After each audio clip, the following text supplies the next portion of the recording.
드린 물줄에 손을 얹고 기도합니다. 거룩하신 아버지 하나님, 오늘 거룩한 주일에 저희들을 주님들의 불러 모아 예배드리게 하시니 감사합니다.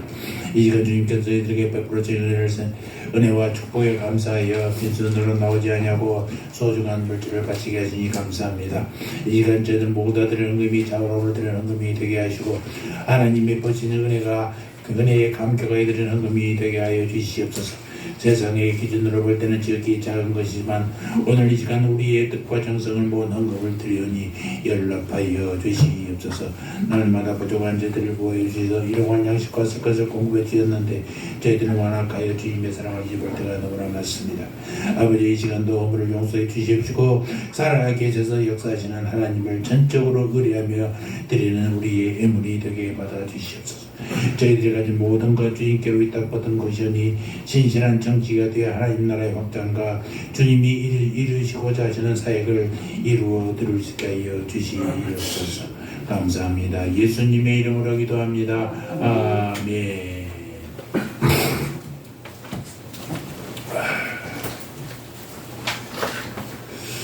감사합니다. 우리 권사님 빨리 일어나셔야 되는데 하나님께서 그 마음 위로하시고 문제까지도 해결해 줄 줄 믿습니다. 다 같이 우리 권사님 위해서 시간 되는 대로 기도해 주시기 바랍니다. 오늘 저녁에는 송구일신 예배 저녁 7시에 있겠습니다.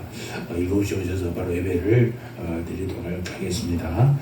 교회 홈페이지 예배영상이 예배 후에 홈페이지에 게재됩니다. 영상을 통해서도 다시 한번 주님 말씀을 기억하는 우리들이 됐으면 좋겠습니다. 예배 후 식사하면서 사랑의 교제를 나누도록 하겠습니다. 자, 오늘의 말씀은 요한복음 15장 1절로 8절, 요한복음 15장 1절로 8절까지입니다. 자, 우리 한 절씩 하나님 말씀을 봉독하겠습니다. 내가 참 포도나무여 내 아버지는 그 농부라. 물론 내게 붙어있는 열매를 맺지 아니하는 가지는 아버지께서 그것을 제거해 버리시고 물론 열매를 맺는 가지는 더 열매를 맺게 하여 그것을 깨끗하게 하시느니라. 너희는 내가 일러준 말로 이미 깨끗하였으니 내 안에 거하라 나도 너희 안에 거하리라.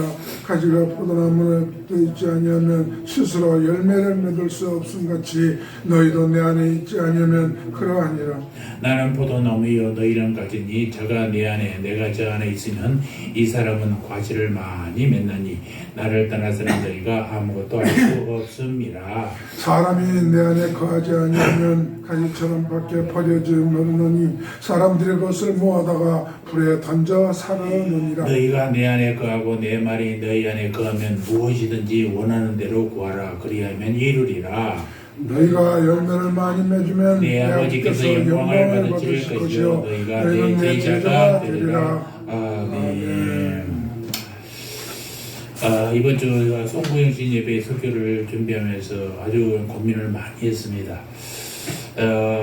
어제 토요일 날에서 완성해서 보통 제가 금요일이면은 목요일 날이면 다 완성을 시키는데 고민하다가 토요일 날에서 완성시켜서 열매를 많이 맺는 제자 요한복음 15장의 말씀을 선택했습니다. 1년 전 송구영신의 날을 맞이했던 여러분 기억하십니까? 새해를 맞이했던 기억이 아직도 생생한데 벌써 금년의 끝에 서 있는 것이 현실입니다. 지난 한 해의 삶을 되돌아보면서 정말 감회가 새롭지 않습니까? 좋은 일, 자랑스러운 일도 있었지만 어렵고 고민스러운 날들도 없지 않은 것이 우리 인생길 같습니다. 우리 교회적으로는 성경대로 믿고 행하고 축복받지 않은 표 아래 우리 모두 나름대로 열심히 달려왔다고 생각됩니다. 성령이 충만한 교회, 예수님의 삶을 구원해내는 공동체, 표적과 기사가 계속되는 삶, 전도하는 교회의 모습을 꿈꾸면서 전진해 왔던 것은 왔었습니다. 국제적으로 나라의 외교적인 갈등도 심하고 전쟁의 와중에 험난한 여정을 겪고 있는 것이 현실이죠. 이 모든 것이 성경이 말하는 종말의 파노라마와 관계되는 사건들이 아닌가 생각합니다. 우리의 삶이란 것이 원래 삶 자체가 그렇지 않습니까? 우리 모두가 행복과 평안을 원합니다만 원래 죄 가운데 빠져 있어서 하나님께서 주신 풍성한 삶을 누리지 못하고 고통과 슬픔을 겪고 불편과 불만으로 가득 차 있는 것이 우리들의 삶의 현실인 것입니다. 하나님과 교제하지 못하는 사람들은 죄로 인해서 왜곡된 가치관을 가지고 있고 또 세계관을 가지고 있어서 모든 일에 만족하거나 감사하지 못하는 것이 당연한 것 아니겠습니까? 그런데 이런 죄인들이 예수님을 만나면 모든 것이 변화된다는 것입니다. 그래서 신앙은요, 가치관의 변화입니다. 인생관이 바뀝니다. 역사관이 바뀝니다. 이제까지는 내 주관으로 세상 주관으로 살았는데 이제는 어떻게 돼요?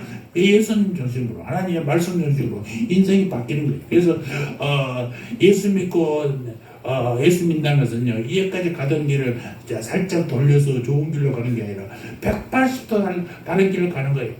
이제까지 저는 다른 길, 인생의 가치관이 전혀 변하게 되는 거예요. 과거에 자랑스럽게 생각했던 자신의 모습이 이제부터는 부끄럽게 느껴진단 말이에요.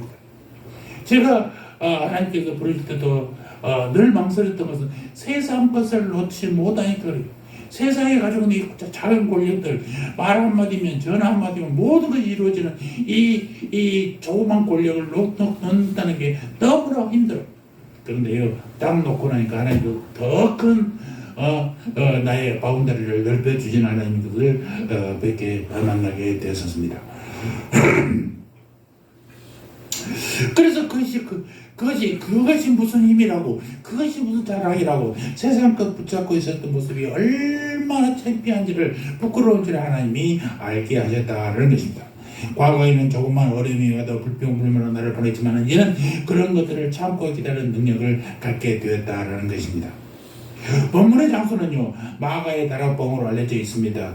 본장 15장 전체는 13장에서 17장까지 계속되는 다락방 강화의 일부입니다. 다락방 강화라 말은 다락방에서 말씀하셨던 그 내용이라는 얘기예요. 강화. 오늘 본문에 보여주는 포도나무 비유는 열매 맺는 것을 강조하고 있죠. 구약 시대로부터 이스라엘은 포도나무라든가 혹은 포도원으로 비유되는 것이 줄곧 있었습니다. 이사야 5장에 보니까 그들은 여호와의 포도원이었고 라고 비유하고 있고, 에레미야 2장에 보니까 여호와께서 심으신 귀한 포도나무였으며 라고 기록하고 있고, 호세아 10장에는 열매 맺는 무성한 포도나무였다 라고 기록하고 있습니다. 또 시편 80편에 보면은 이 시편 기자는 하나님께서 이 포도나무를 애굽에서 가져다가 가나안 땅에 심으셨다고 노래하고 있습니다. 나는 참 포도나무요 내 아버지는 농부라 라고 1절에서 말씀하고 계시지 않습니까? 예수님의 이 말씀 속에 내포된 당시 이스라엘의 실상은 무엇이었느냐? 그들은 가짜 포도나무이거나 최소한 불완전한 포도나무라는 것이지요. 성경은 이스라엘이 열매를 맺지 못한 형편없는 포도나무라고 이사야 5장에서는 기록하고 있습니다. 이제 참 포도나무로 오신 예수님은 자신의 가지들이 과거 이스라엘에 맺지 못했던 열매를 많이 맺기를 원하시고 계시는 것입니다. 여기 가지라는 예수님을 영접한 가지는 뭐냐? 예수를 영접한 성도들을 가지다라고 얘기하는 것입니다. 주님이 기다리시는 열매는 성도들의 인격의 열매, 전도의 열매, 그리고 봉사의 열매를 가리키게 되는 것입니다. 우리가 통상 열매 맺는 교회 하면 말이죠, 전도 많이 하는 교회라고 생각하잖아요. 열매라는 것은요, 전도만이 아니에요. 물론 전도도 다른 사람들을 예수 믿게 하는 것도 하나님께 기쁜 일이지만, 내가 스스로 성경의 말씀에 묵상하고 하나님의 충만한 사랑을 깊이 깨달아서 성숙하는 것, 이것도 열매인 것입니다. 그래서 인격적으로 성숙해지는 것, 신앙이 성숙해지는 것, 전도의 열매를 맺는 것, 그리고 하나님의 사랑을 느꼈으면 그것을 우리 이웃들에게 봉사하는 이런 열매, 이런 것들을 모두 통틀어서 우리는 열매 맺는 성도들이라고 얘기하고 있습니다. 본문은 하나님 아버지께서 성도들이 열매 맺기를 기대하고 계시죠. 2절에 더 열매 맺기를 원하시고 또 많은 열매 기다리고 계신다고 증거하고 있습니다. 한 해를 보내면서 우리가 맺은 열매를 돌아보는 시간을 가졌으면 좋겠습니다. 지난 1년간 성도 여러분들은 어떤 가지였습니까? 열매를 맺은 가지였습니까? 아니면 많이 맺지 못한 가지, 잘 잘라버리는 그런 가지였습니까? 열매를 많이 맺는 제자가 되려면 어떤 가지여야 되느냐, 오늘 보면 우리에게 가르쳐주고 있습니다. 먼저 우리 4절을 다 같이 한번 보시겠습니다. 4절 시작. 내 안에 거하라 나도 너희 안에 거하리라. 가지가 포도나무에 붙어있지 아니하면 스스로 열매를 맺을 수 없음같이 너희도 내 안에 있지 아니하면 그러하리라. 내 안에 있지 아니면 그러하리라. 열매를 맺지 못한다라는 것입니다. 가지는요, 포도나무에 붙어있지 아니하면 스스로 열매를 맺을 수가 없지요. 예수님은 이 원리를 내 안에 거하라, 나도 너희 안에 거하리라 라고 표현하고 계세요. 이것은 성도가 그리스도와 연합된 관계를 의미하는 것입니다. 연합이라는 것은요, 함께 손잡고 산잡는 정도 아니에요. 팔짱을 딱 끼고 서로 꽉 붙어있는 상태, 그냥 둘이 하나가 되는 이런 상태의 연합이라고 표현하는 것입니다. 내 안에 거하라. 이 예수님은 단호하고 명료하게 명령하고 계십니다. 성도가 하나님이 기뻐하시는 열매들을 낼 수 있는 유일한 방법은 바로 예수님 안에 거하는 것이다. 예수님 안에 거하는 것이다 라고 간단 명료하게 가르쳐주고 있다는 것입니다.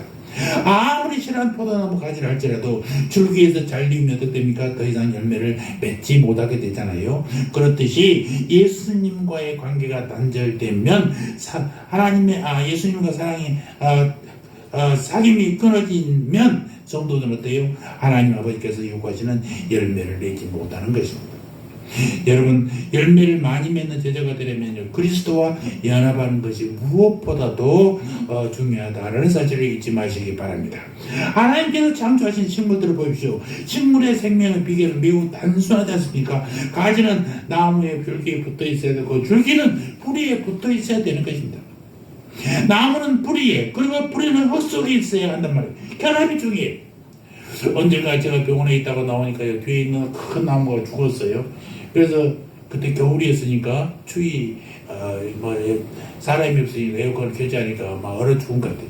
그래서 뿌리를 이렇게 늘어봤더니요, 뿌리가 아무것도 없어요. 그냥 이런 말뚝을 잔뿌리도 없는 것을 땅에 심어놓고 그 줄로 묶어놨어요. 이건 무상한데 결국은 어떻게 돼요? 조금만 추워지니까 다 얼어 죽어버리고 말았어요.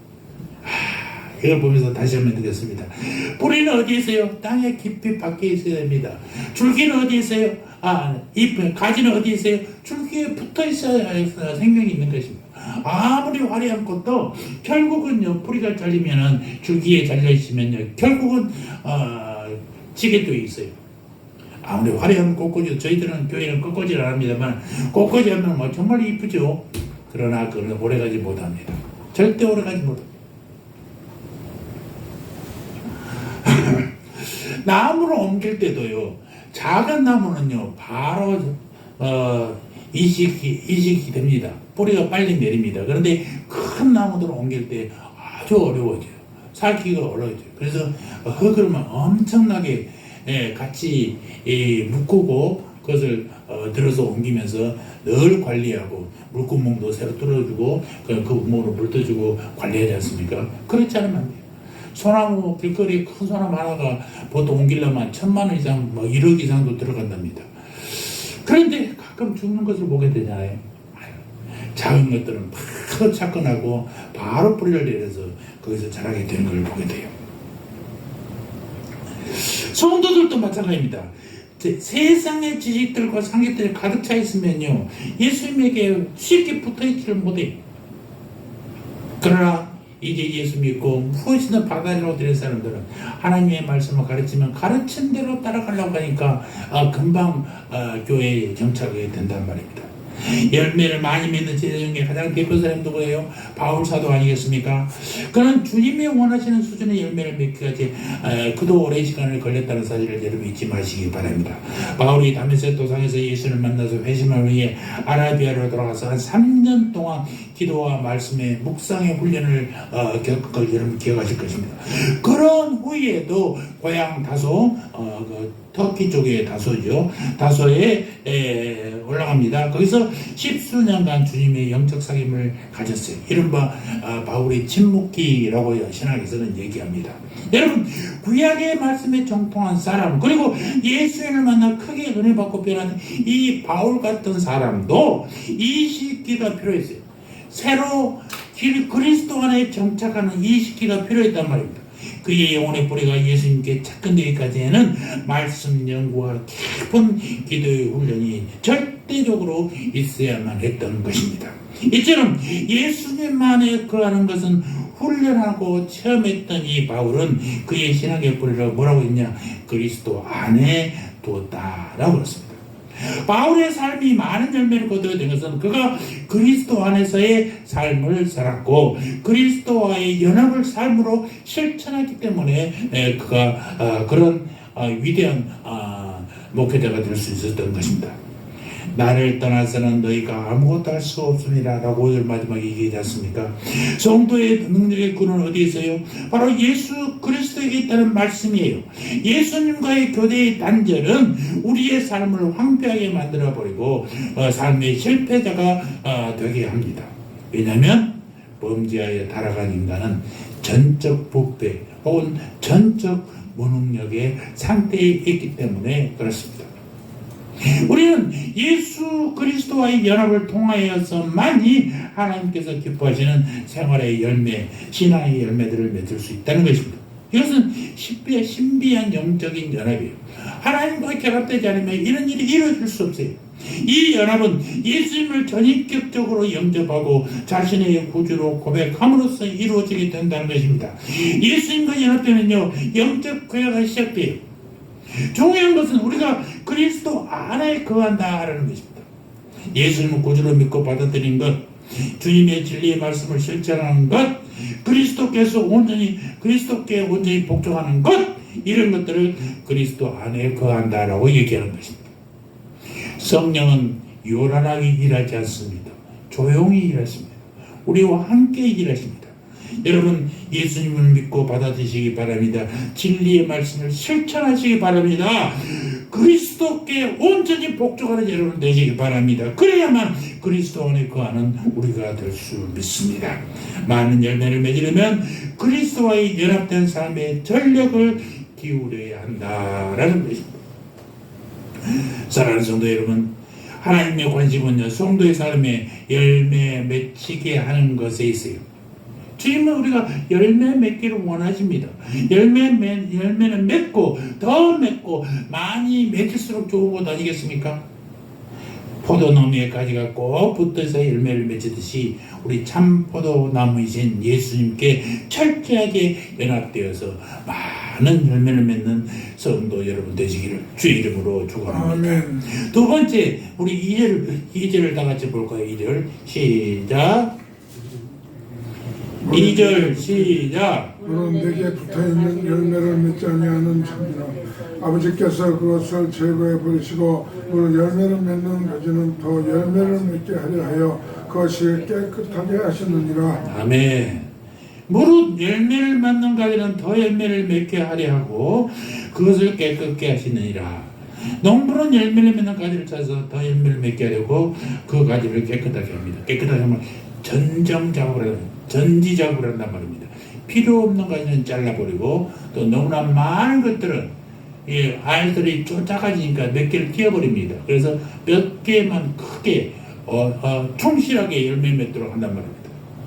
우리 형님이 시골에다가 배나무를 두 그루를 심어놨더라고요. 배나무가 그냥 왜 자꾸 잘라서 이렇게 가지가 퍼지기에 따기 좋은데 키가 크니까 막 그만두니 키만 커져버렸어요. 근데 열매를 다 따버리고 2개만 당기는 거예요. 배나무는 이 배가 얼마나 큰지 다른 걸 다 잘라버리니까 말이죠. 이거 통통하게 어마어마하게 커져버렸더라고요.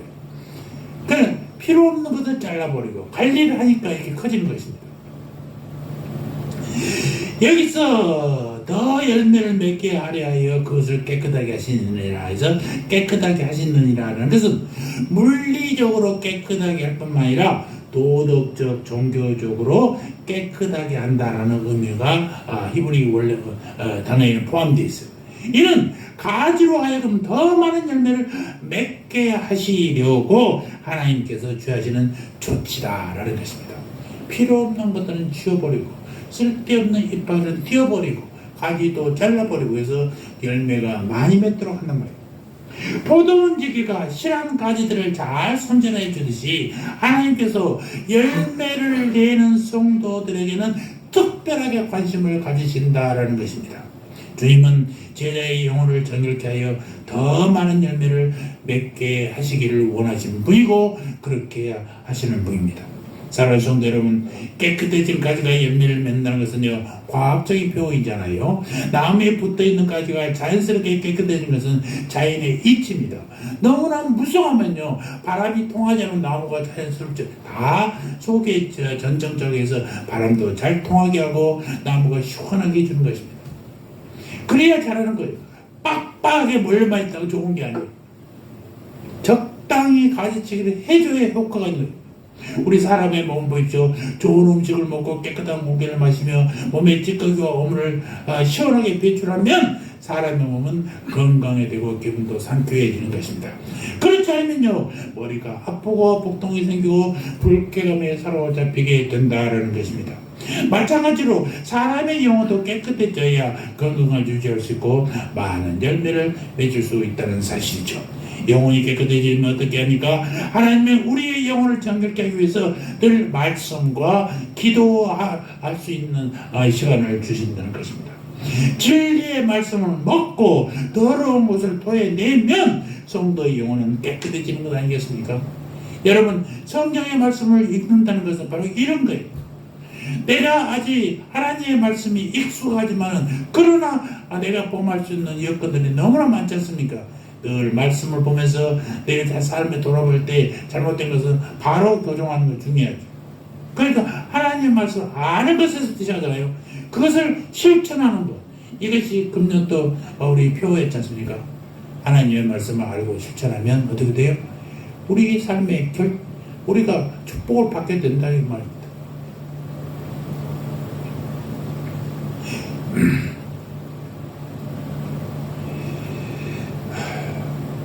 우리가 부단히 하나님의 말씀을 흡수하고 매일 죄와 허물을 고백해야 하는 이유가 바로 여기 있어요.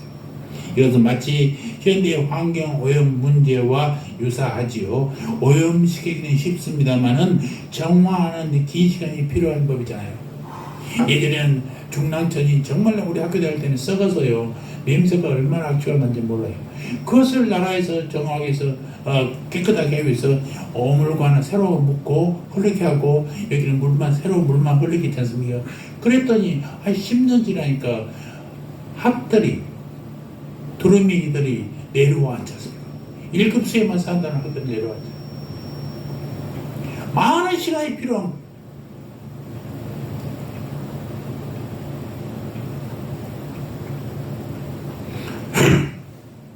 여러분 우리를 정화하는 하나님 모습을 잊지 마시기 바랍니다. 2절을 봅시다. 무릇 내게 붙어 있어 열매를 많이 맺지 아니하는 가지는 아버지께서 그것을 제거해 버리시고 열매를 맺지 아니하는 가지는 있을 필요가 없어요. 하나님의 최종을 하시면요 열매를 맺어야 할 가지라는 거예요. 이를 위해서 먼저 하시는 일은 열매 맺지 않는 가지는 잘라버리는 거예요. 두려운 말씀이잖아요. 하나님이 모든 일을 사랑하십니다. 그러나 하나님의 말씀을 따르지 않는 자는 백보자 심판에서 바로 지옥행으로 보내준다는 사실이에요. 하나님의 끊임없는 사랑의 하나님이시니까 나도 사정만 바꿔주겠지. 천만의 말씀. 누구든지 사랑하십니다. 그러나 말을 듣지 않고 그런 자는요 얄짤없어. 심판 때는 무서운 하나님이시라는 것을 잊지 마시기 바랍니다. 하나님이 제거하시는 대상이 누구예요? 2절에서 예수님이 내게 붙어 있어 열매를 맺지 아니하는 가지라고 했잖아요. 그게 성도예요, 성도. 하나님을 모르는 사람이 아니란 말입니다. 하나님을 알기는 아는데 교회는 다니기는 다니는데 열매가 없는 사람들이 이게 하나님께 붙어 있기를 포도나무에 붙어 있긴 해. 열매 없는 가지는 필요 없잖아요. 잘라버리게 된다고요. 믿지 않는 사람에게 하는 얘기 아닙니다. 여러분, 첫 번째 이 내게 붙어 있는 가지가 열매를 맺지 않는 분은 누구냐? 바로 유대인들이. 유대인들은 하나님의 말씀을 너무나 잘 알고 있습니다. 모세의 오경을 달달달 외우다시피 하고 있어요. 그래서 하나님의 고속사의 주역으로 부름받은 하나님의 포도나무였다는 것이 유대인들이. 그런데 불행하게도 그들은 하나님이 버려진 그리스도를 거부해버리잖아요. 그럼 열매를 맺지 못하는 무익한 가지가 되고 말았다는 것입니다. 하나님께서는 예수님을 거부한 그들을 조금도 긍휼히 여기지 않으셨다라고 얘기하고 있어요. 로마서 11장 22절 한번 찾아보세요. 얼마나 무서운 말씀인가. 여러분, 이런 말씀 때문에 막 머리가 쭈삣쭈삣 서야 되는 것입니다.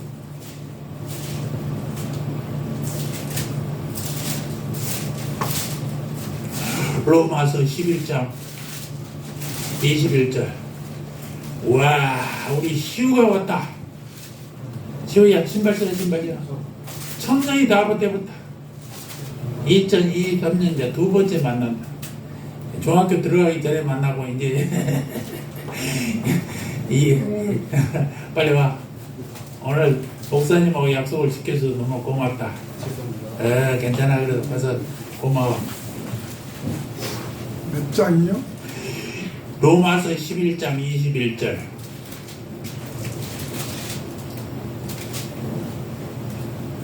로마서 11장 21절.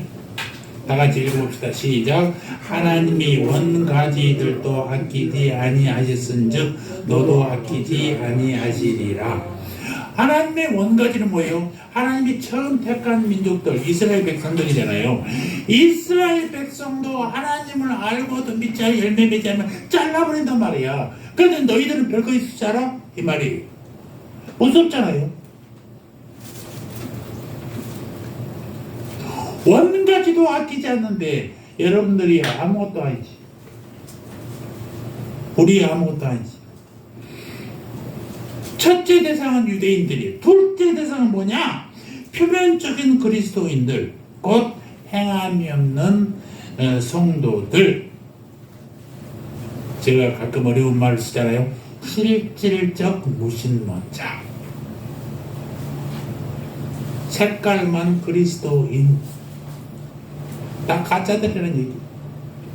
스스로 예수 안에 있다고 여기고 믿음을 자랑하면서도 행함이 없는 이들은 실상 믿음이 없는 자라고 야고보서 2장에도 얘기합니다.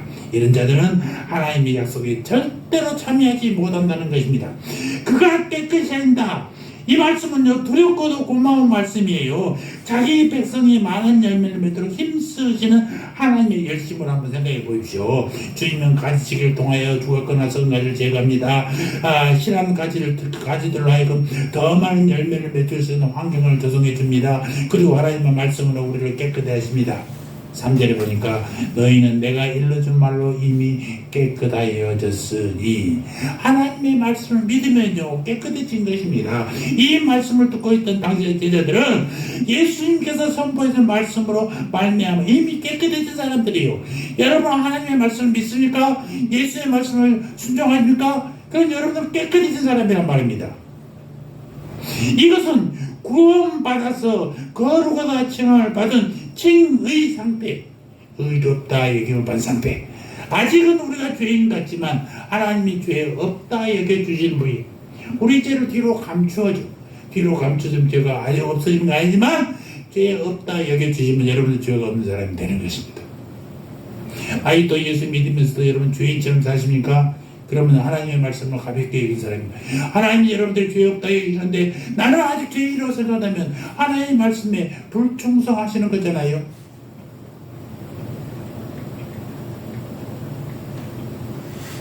그래서 2절은 구원받은 이후에 더 많은 열매를 맺게 하기 위하여 깨끗하게 하는 과정을 의미하는 것. 이거 뭐예요? 바로 구원의 서정에서 성화의 단계, 거룩함을 위해서 계속 발전하고 있는 단계라는 것입니다. 사랑하는 성도 여러분, 주님의 말씀으로 여러분의 영혼을 부단히 깨끗하게 하시기 바랍니다. 말씀을 통해서 죄와 허물에 대한 대해서 통렬하게 책망받는 것이 필요하단 말입니다.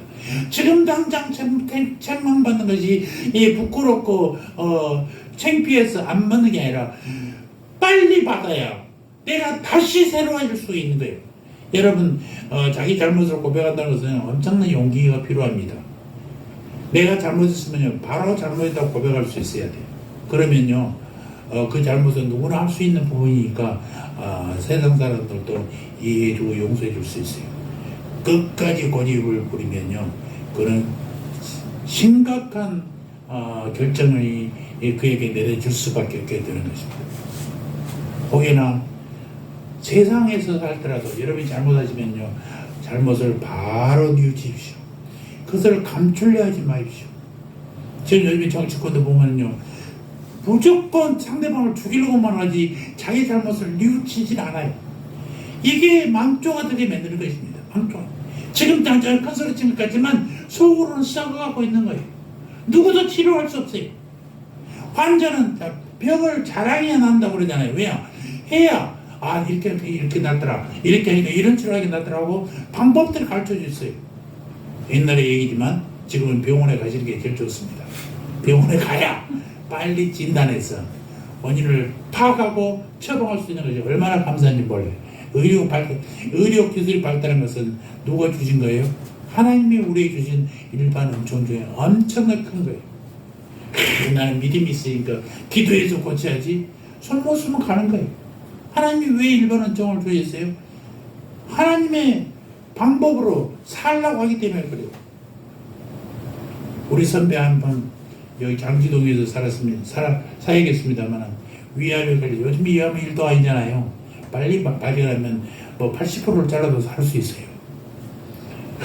자기가 믿음으로 한다고, 기도한다고 3개월도 못 살아 가버렸어요. 안타까워. 그건 믿음이 아니에요. 고집이에요. 여러분, 믿음은요, 주님 앞에 매달리는 거예요. 주님이 시키면 빨리 그걸 하는 거예요. 주님이 주신 방법으로 해결해야 돼요. 병원에 가면 믿음이 없는 사람이라고? 누가 그럽니까?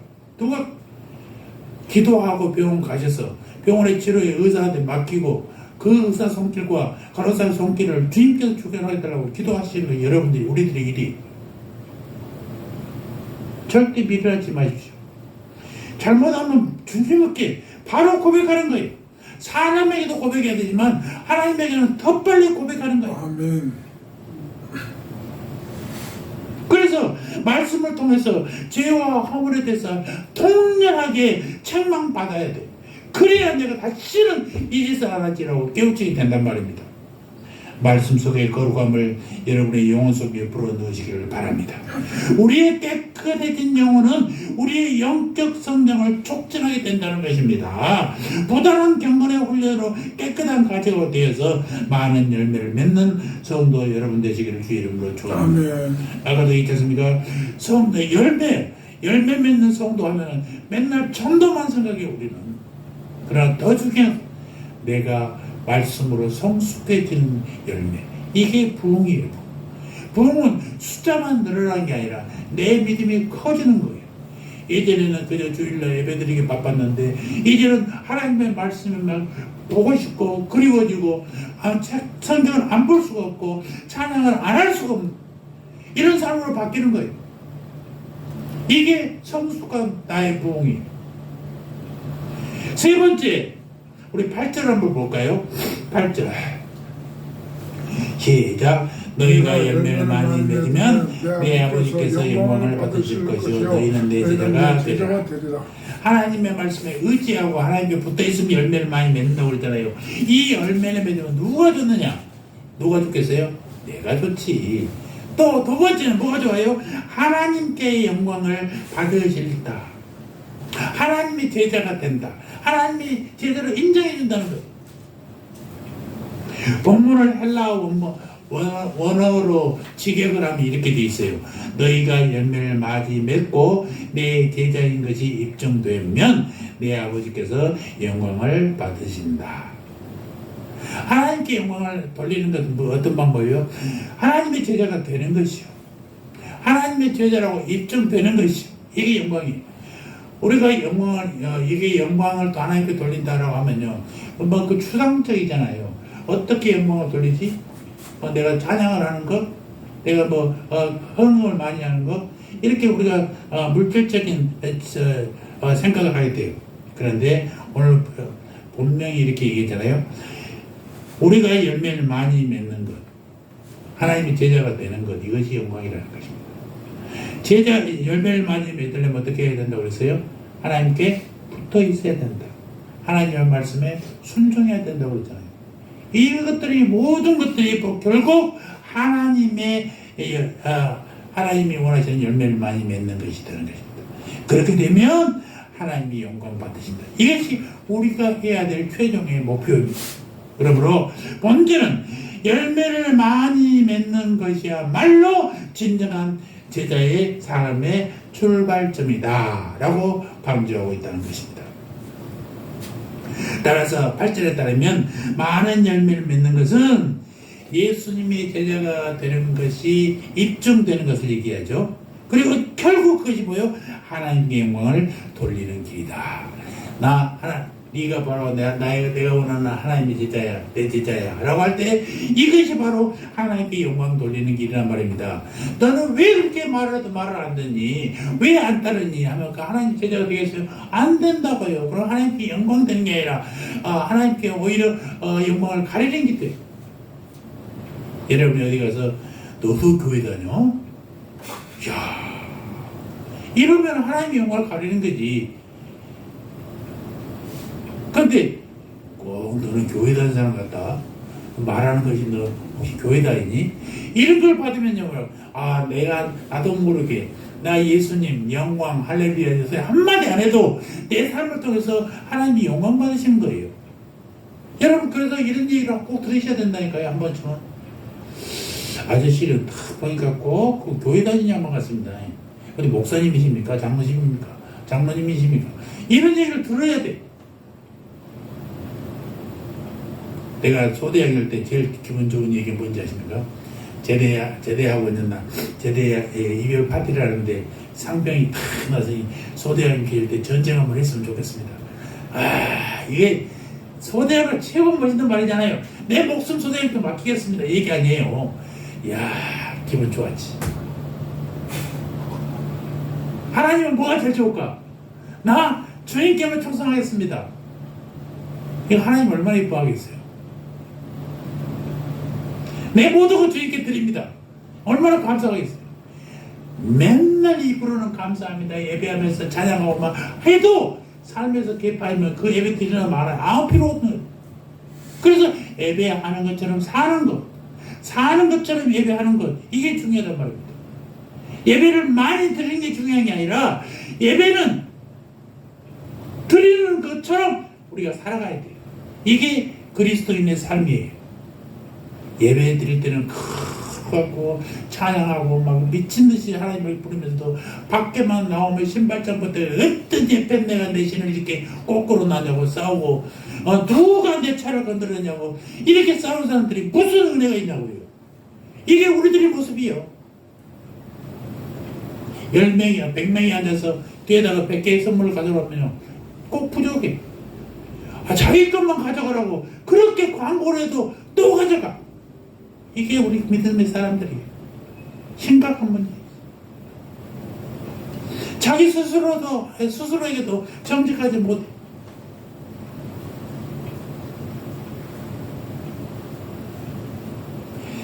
성도 여러분, 하나님께서 영광을 받으시는 것이야말로 주님의 제자의 최상의 목표이니까 하나님께 영광을 돌린다는 것.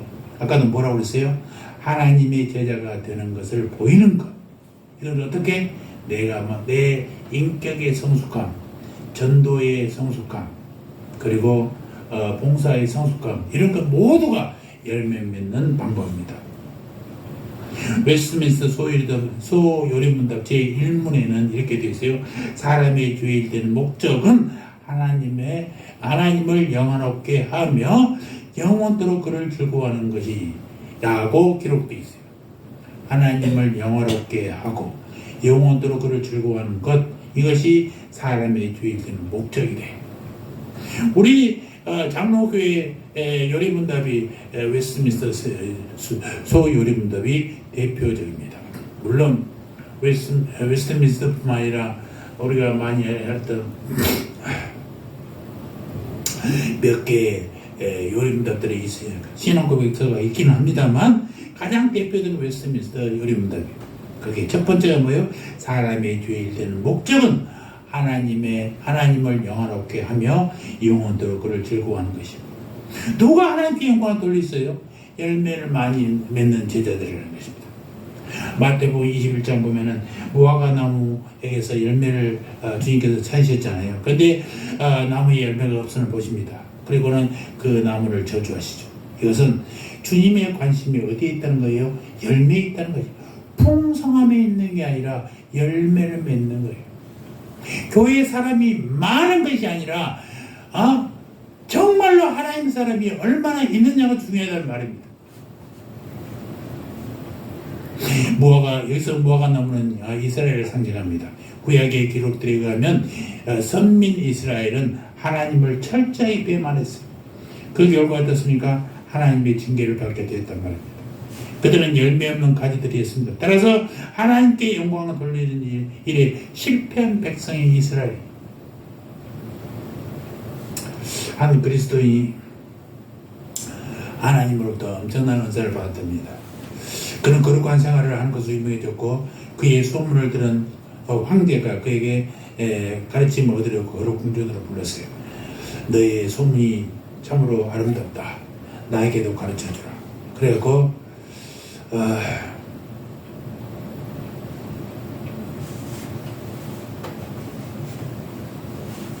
그에게 보상금을 엄청 냈어.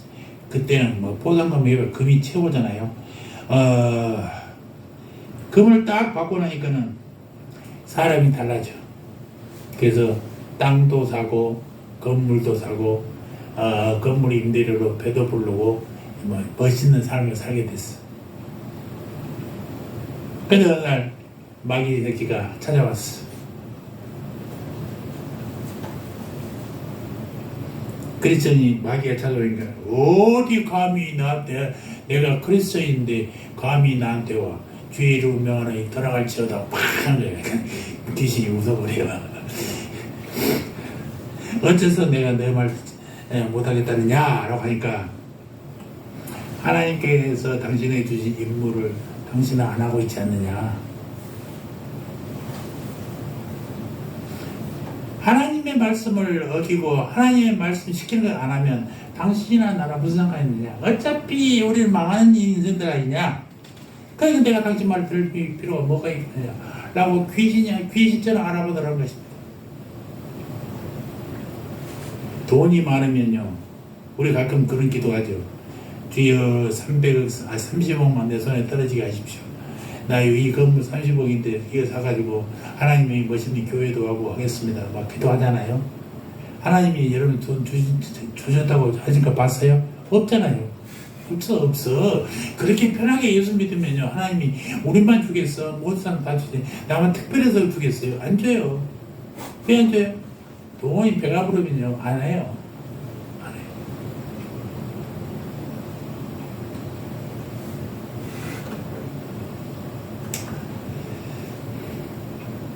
시골의 작은 교회들이 다 먹고 살기 유지하잖아요. 왜 그런지 아십니까? 장로가 없으면 교단에서, 총회에서, 노회에서 지원금을 줍니다. 그래서 그 지원금 한 150만 원, 200만 원 돼요. 그럼 시골의 목사님들이 한 150만, 200만 원 정도면 사는데 그렇게 어렵지는 않습니다. 시골이니까. 또 성도들이 먹을 것도 막 다 갖다 주고 그러기 때문에 그렇게 어렵지 않아요. 그냥 교회가 유지되고 있어요. 왜 지원하느냐?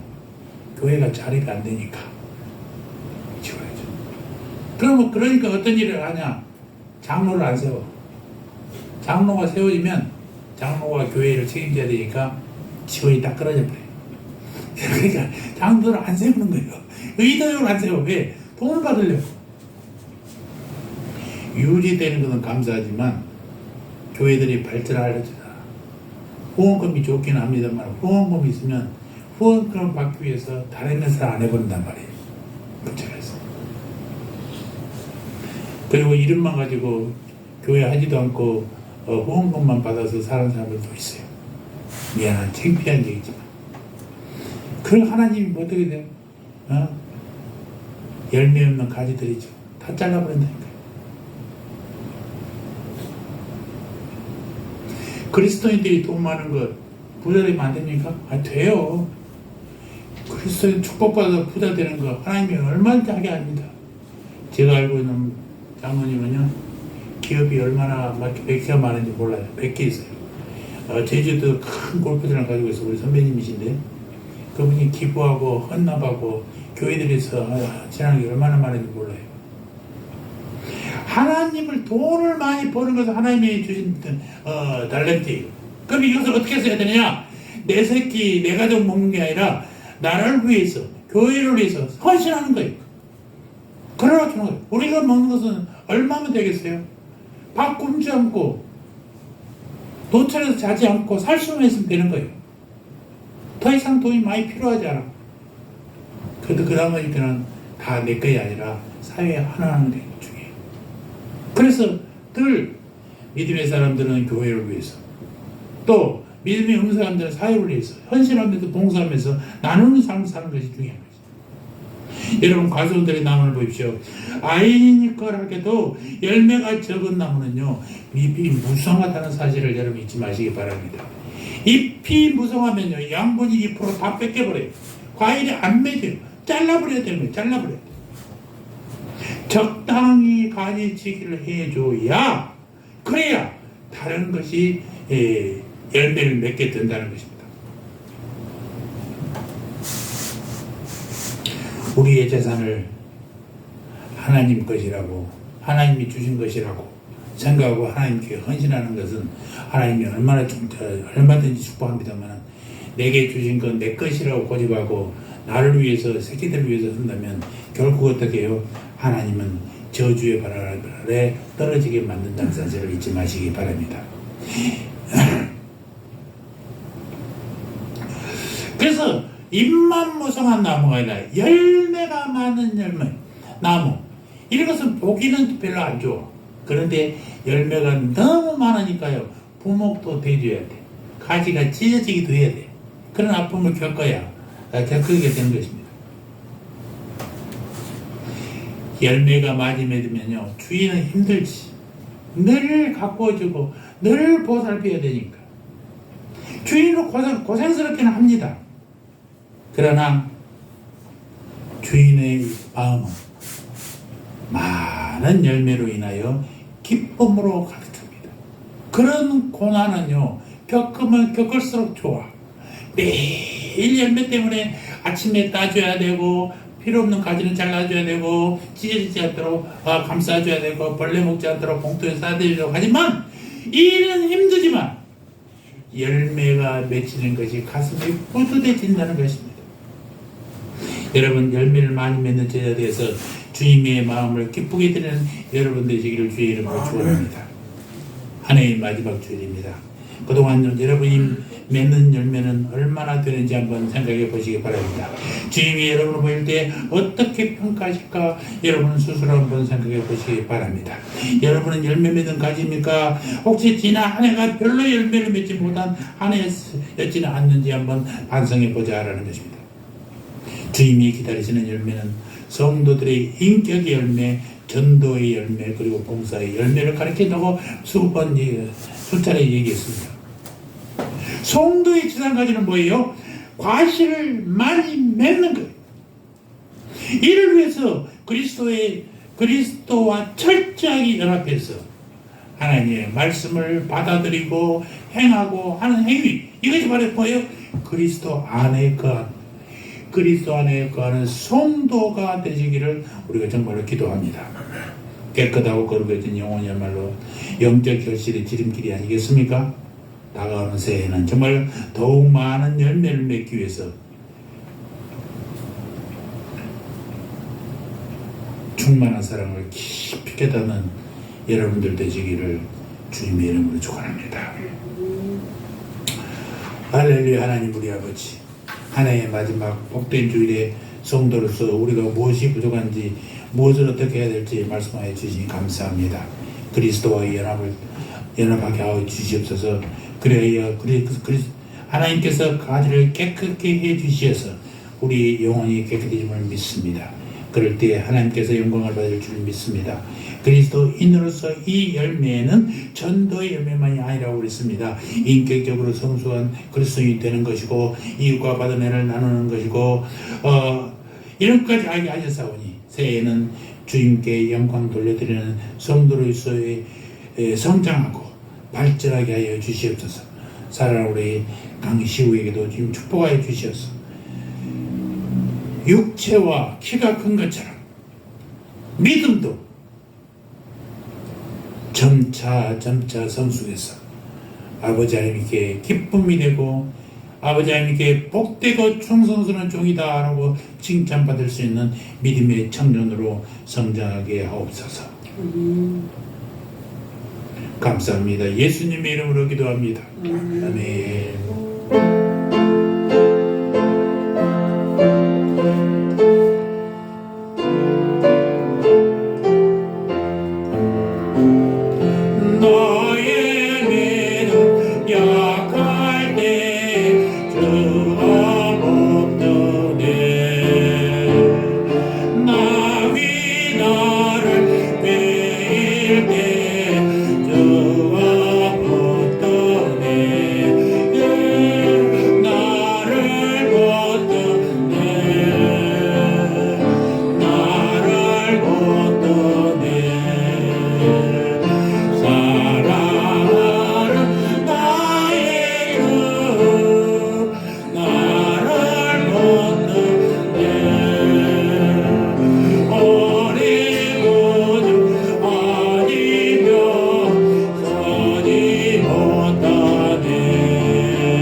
이제는 우리를 구원하신 우리 구주 예수 그리스도의 은혜와 하나님 우리 아버지의 사랑과 성령 하나님의 내주 역사 교통하심이